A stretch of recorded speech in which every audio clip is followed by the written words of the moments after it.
What if the one person you could never forget suddenly reappeared, but claimed you were a total stranger? Imagine being at the most luxurious wedding you've ever seen, saving a life, only to lock eyes with the groom and realize he's the man who broke your heart and disappeared. But he looks right through you. This is a story about a past that refuses to stay buried, a secret that connects two identical strangers, and a love that gets a second chance in the most unexpected way possible. Prepare for a journey of heartbreak, shocking discoveries, and the profound power of family. Emily Carter is a paramedic in New York City. She's dedicated, compassionate, and carries the quiet weight of a past she can't escape. Years ago, she was deeply in love with Dylan, a charismatic, rebellious artist who showed her a world beyond her structured, middle-class upbringing. But his explosive jealousy tore them apart, and he vanished from her life, leaving a wound that never truly healed. She tried to move on, even enduring a brief sterile marriage, but no one ever matched the fire she felt with Dylan.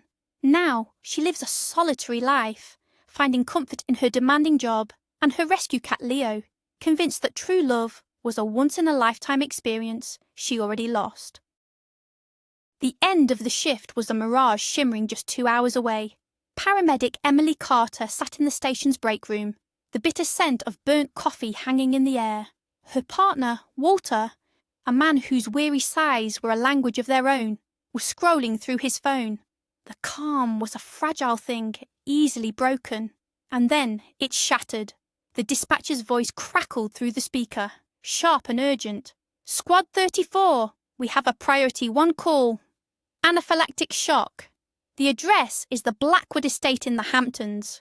Emily groaned internally. The Hamptons! It meant navigating roads clogged with luxury cars and dealing with people who treated first responders like the hired help. "Some guest at a wedding," the voice added. "It's Senator Blackwood's daughter, tying the knot." Walter whistled low. "Oh, this is going to be a circus." Emily grabbed her gear. The familiar weight, a strange comfort. Work was work. But she hated these calls. Champagne problems that turned into real medical emergencies, fueled by excess and entitlement. She braced herself for the drama. The Blackwood estate was less a house and more a monument to wealth. A sprawling white mansion sat on acres of perfectly manicured lawn, with a massive tent glowing under the twilight sky. Valets in crisp uniforms scurried to park Bentleys and Lamborghinis. As they pulled the ambulance up the winding driveway, a stern-faced man in a dark suit intercepted them. "This way. The senator is waiting." Inside the tent, the air was thick with the smell of expensive perfume and floral arrangements. A string quartet played softly, a surreal soundtrack to the panic unfolding in a corner of the room. A middle-aged man lay gasping on a divan, his face a terrifying shade of purple. Guests in tuxedos and evening gowns stood around him, a useless circle of horrified spectators. Emily pushed through them, her voice cutting through the noise. "Everybody back up! Give him air! I need space to work now." She was in her element now, the chaos of the party fading into a single point of focus, the man struggling for his next breath. Emily worked with practiced efficiency. She assessed his vitals, confirmed the anaphylaxis, and ordered Walter to administer epinephrine. As the life-saving drug began to work its magic, the man's breathing eased and the alarming colour of his skin began to recede. A collective sigh of relief went through the onlookers. A tall, imposing man with silver hair and an iron gaze stepped forward. Senator Blackwood. He gave Emily a curt nod. "Thank you for your promptness." It was then that Emily's eyes drifted past the senator towards the wedding party. The bride, a stunning but cold-looking blonde, was clinging to the groom's arm. And the groom! Emily's breath caught in her throat.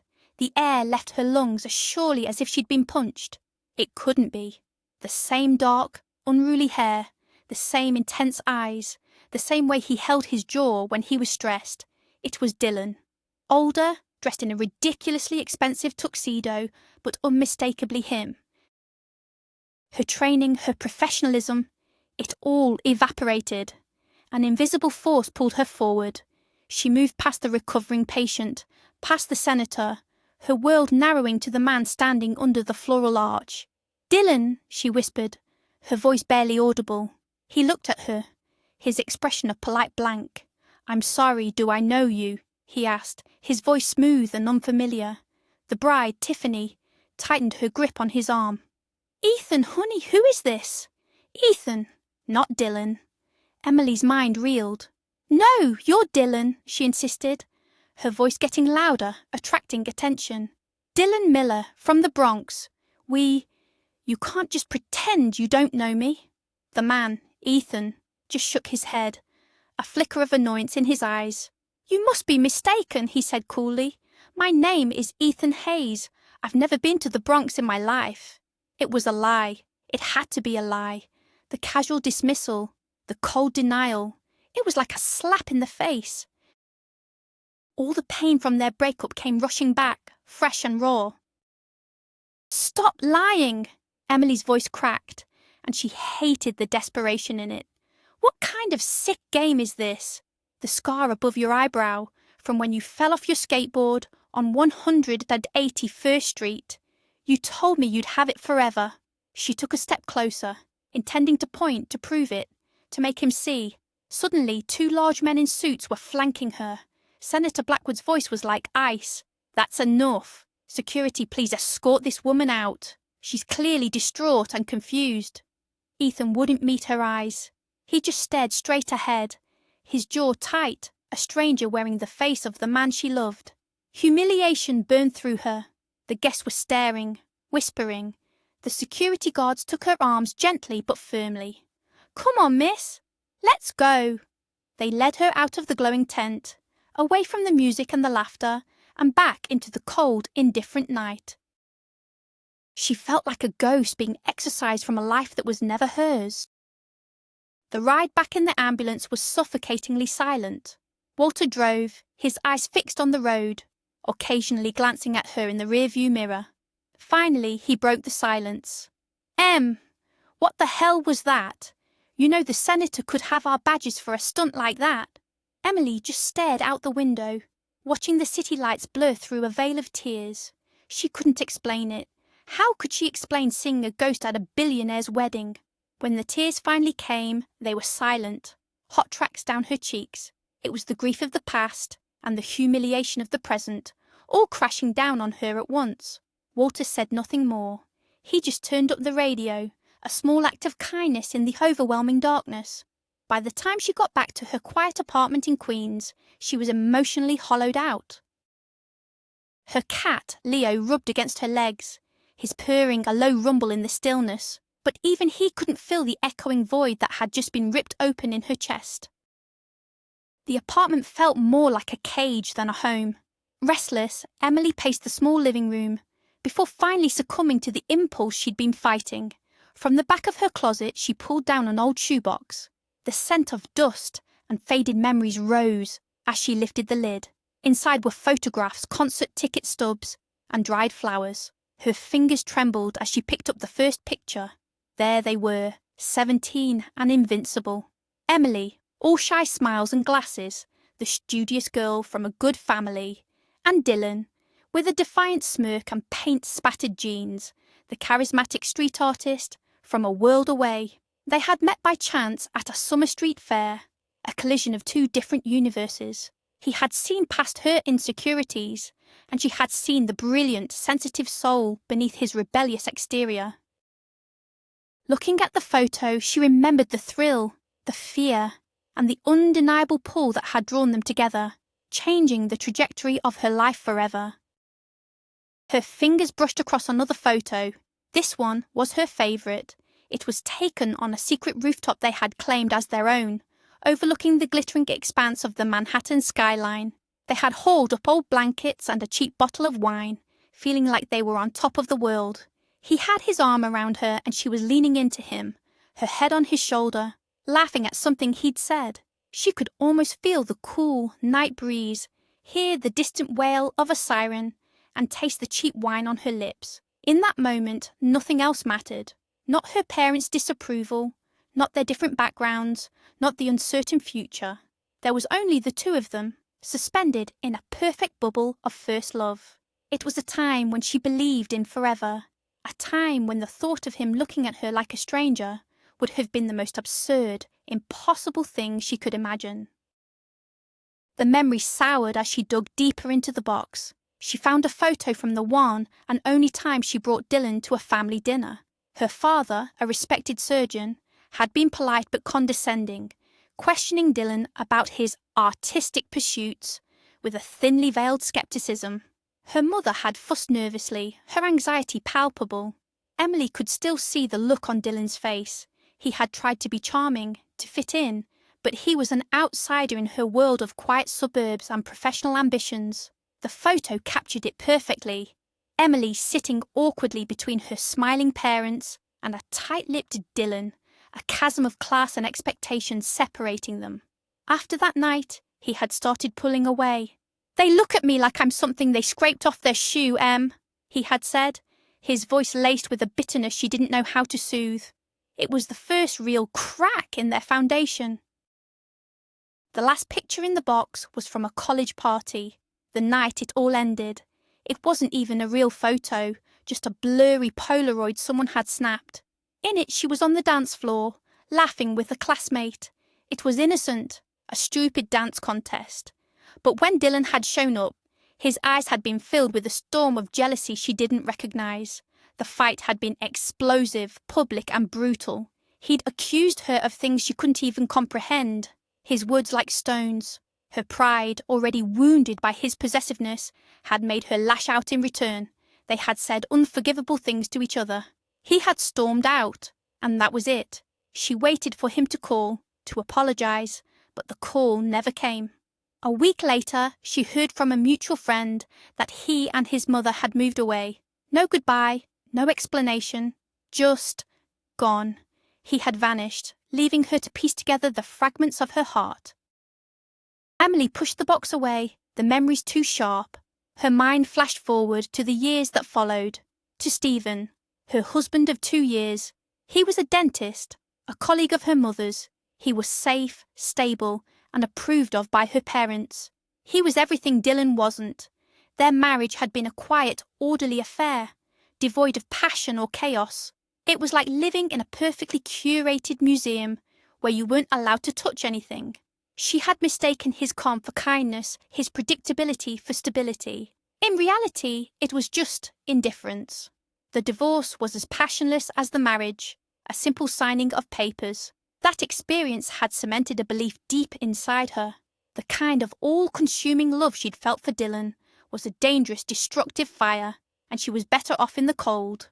But seeing his face tonight had reignited an ember she thought had long since turned to ash. Sleep was impossible. The next morning, fueled by coffee and a sleepless night's determination, Emily sat at her laptop. She wasn't crazy. She knew what she saw. She started with the name the bride had used, Ethan Hayes. A quick search brought up dozens of results, but she narrowed it down by adding Senator Blackwood. And there it was, a Society magazine article about the wedding of the year. Tiffany Blackwood, daughter of Senator Richard Blackwood, to Ethan Hayes, a rising star in the world of tech investment. The article included a polished professional headshot. It was Dylan's face, but the life was gone from his eyes. They were the eyes of a stranger. The biography was brief: a prestigious business school, a fast-track career, son of successful entrepreneurs. No mention of the Bronx, of art, of a life lived in vibrant, chaotic colour. It was a completely different person, a completely different life, wearing her lost love's face. She found his company's address online, a sleek glass tower in Midtown Manhattan. What was she even doing? This was insane. But the alternative, accepting that she had imagined it all, was even crazier.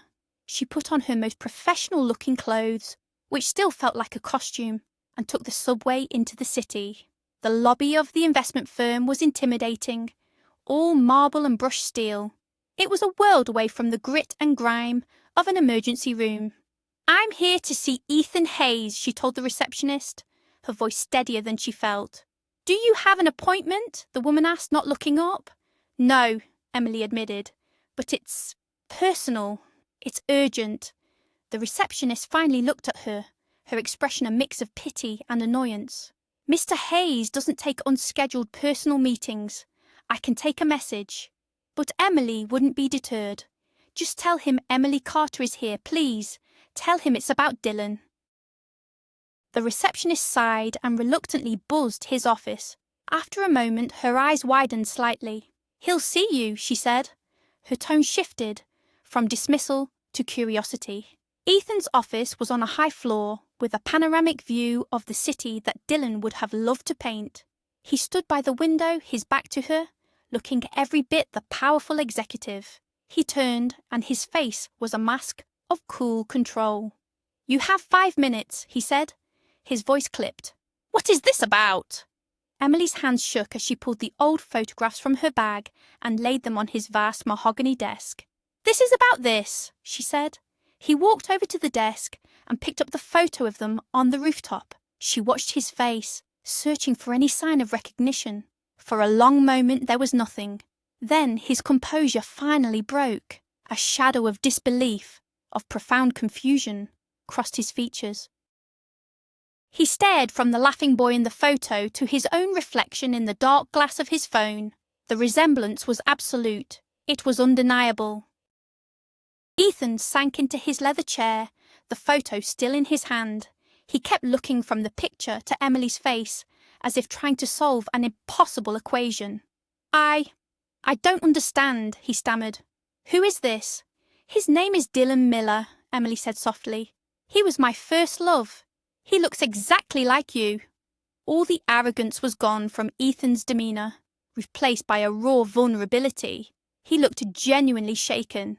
He spent the rest of the day in a fog, cancelling meetings, ignoring calls from his new wife. The face in the photograph haunted him. It felt like looking at a version of himself from a parallel universe. That night, he drove to his parents' home in a wealthy Connecticut suburb. The house was a place of quiet, orderly success, a world where shocking secrets weren't supposed to exist. He walked in, holding the photos Emily had given him, ready to demand answers to questions he never even knew he had. He found his parents in the den.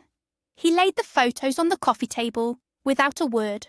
His mother, a perfectly poised woman, gasped and put a hand to her mouth. His father's face went pale. The silence was heavy with unspoken history. "Who is this?" Ethan demanded, his voice shaking with an emotion he couldn't name. His mother began to cry softly. It was his father who finally spoke, his voice heavy with a grief Ethan had never heard before. "You had a brother," he said, "a twin. His name was Daniel." He told a story Ethan could barely process, a story of a chaotic night 30 years ago, a fire at the hospital where they were born. In the panic and confusion of the evacuation, one of the newborns went missing. They searched for years, filed police reports, hired investigators, but Daniel, his twin, was never found. They were told he had likely perished in the fire, his loss a quiet tragedy they had decided to shield Ethan from his entire life. The next morning, Ethan called Emily. His voice was different, stripped of its corporate polish. He sounded lost. "We need to talk," he said. They met at a small, anonymous coffee shop, a neutral ground between their two worlds. He told her everything his parents had confessed, about the fire, the missing twin brother named Daniel. As he spoke, the pieces started to click into place. Daniel, who must have become Dylan, stolen or mistakenly given to another family in the chaos. "My whole life has been a lie," Ethan said, staring into his coffee cup. "I have a brother, or I had one." Emily looked at this man who wore Dylan's face but shared none of his memories. He was a stranger, yet she felt an inexplicable connection to him, a shared link to the boy they were both trying to find. "We'll figure this out," she said, a new alliance forming between them. Together. They decided to hire a private investigator, someone who could dig into the past without alerting the powerful Senator Blackwood. They found a man named Frank Russo, a retired NYPD detective with a rumpled suit and eyes that had seen everything. In his cluttered office in a less glamorous part of town, they laid out the whole story: the fire, the missing baby, the photos, the name Dylan Miller. Frank listened intently, taking notes on a yellow legal pad, his expression unreadable. A hospital fire 30 years ago? Records will be messy, people will be gone, he warned them. This won't be easy, and it won't be cheap. Ethan didn't hesitate. Whatever it takes, he said, writing a check that made Emily's eyes widen. As they left the office, a fragile sense of hope mixed with dread hung between them. They had set something in motion, and they had no idea where the path would lead. Ethan's life at home was becoming unbearable. His marriage to Tiffany felt like a performance. She was obsessed with seating charts for upcoming charity galas and complaining about the colour of their new Italian sports car. One evening, he tried to talk to her, to connect on some real level. "Tiff, I found out something about my family." She was scrolling through Instagram, barely listening. "That's nice, honey. Hey, do you think I should wear the Valentino or the Prada to the fundraiser on Friday? The lighting at the museum is terrible for photos." He tried again. "This is serious. I think I had a brother." She finally looked up from her phone, her brow furrowed in annoyance. "A brother? Don't be so dramatic, Ethan. If you had a brother, we'd know. Now help me with this caption. Does making a difference sound too cliché?" He felt a profound sense of loneliness. He was married to a beautiful, polished stranger who had no interest in the man beneath the surface. Weeks turned into a month. The waiting was agony. Emily tried to lose herself in the chaos of her job, the endless calls, the life and death moments that put her own turmoil into perspective. But every time she had a quiet moment, her thoughts would drift to Dylan, to Ethan, to the mystery that connected them. She and Ethan spoke on the phone almost daily, their conversations clinical at first, focused on the case, but gradually becoming more personal. He would ask about her day and she would find herself telling him about a difficult call or a funny moment with Walter. He was a good listener, and she realised he was just as lost as she was. He was grieving for a life he never knew he had, and she was grieving for a love she thought she had lost. They were two lonely people clinging to a shared piece of the past. The call from Frank Russo came on a rainy Tuesday afternoon. "I've got something," he said, his voice grim. "You both need to come to my office." The knot of anxiety in Emily's stomach tightened. She met Ethan outside the PEI's building. They exchanged a nervous look but didn't speak, the unspoken tension thick between them. Inside, Russo's office felt even smaller and more cluttered than before. He had a file on his desk, and he opened it without preamble. "Your hunch was right," he said, looking at Emily. "There was a midwife working at the hospital that night. Her name was Nora Miller. She was childless, divorced. She took an extended leave of absence right after the fire, then quit her job and moved from a nice apartment to a cheap rental in the Bronx." He slid a faded employee ID photo across the desk. It was the woman Emily had known as Dylan's mother. She raised him as her own. "Dylan Miller," Russo continued, his voice devoid of emotion. "He was a talented kid by all accounts, an artist, but he had a wild streak." He paused, looking from Ethan to Emily. "I'm sorry to be the one to tell you this. Dylan and his wife died in an accident a little over a year ago. He was doing some stunt work on a motorcycle. Lost control on a wet road." The words hit Emily like a physical blow. Dead. The hope she hadn't even let herself acknowledge was extinguished in an instant. All this time she had been chasing a ghost. Ethan sat frozen, his face ashen. He had found his brother, only to lose him in the same breath. Russo let the heavy silence hang in the air for a moment before he delivered the final, life-altering piece of information. They weren't alone. They left someone behind. Russo slid another document across the desk. It was a birth certificate. Dylan had a daughter. Her name is Mia. She's 3 years old. The world tilted on its axis. A daughter. A piece of Dylan was still here. "Where is she?" Emily asked, her voice a raw whisper. "After the accident with no known relatives, she became a ward of the state," Russo explained. "She's in a group foster home in Queens." Emily felt a fierce, primal surge of purpose cut through her grief. A little girl, Dylan's little girl, was alone in the system. Ethan was staring at the birth certificate, his expression unreadable. He was an uncle. He had a niece he had never met, the only living piece of the brother he never knew. The weight of it all was crushing, yet in the midst of the tragedy, a tiny, fragile seed of possibility began to take root. Emily couldn't think. She could only act. She drove to the address Rousseau had given her, a drab, institutional building that housed the city's children's services. The air inside smelled of disinfectant and sadness.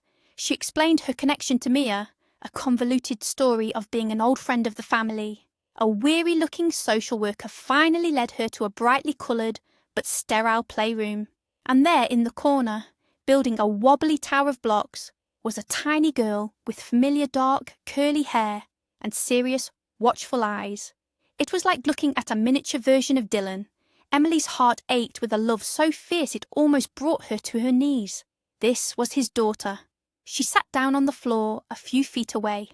"Hi," she said softly. "My name is Emily." "That's a very tall tower."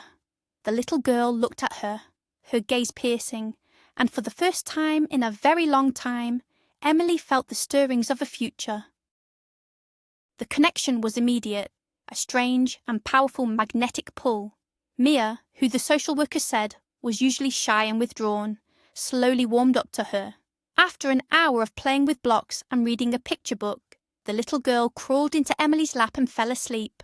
Holding her, feeling the small weight of her body and the soft puff of her breath, Emily knew she couldn't walk away. This was not a choice. It was a certainty.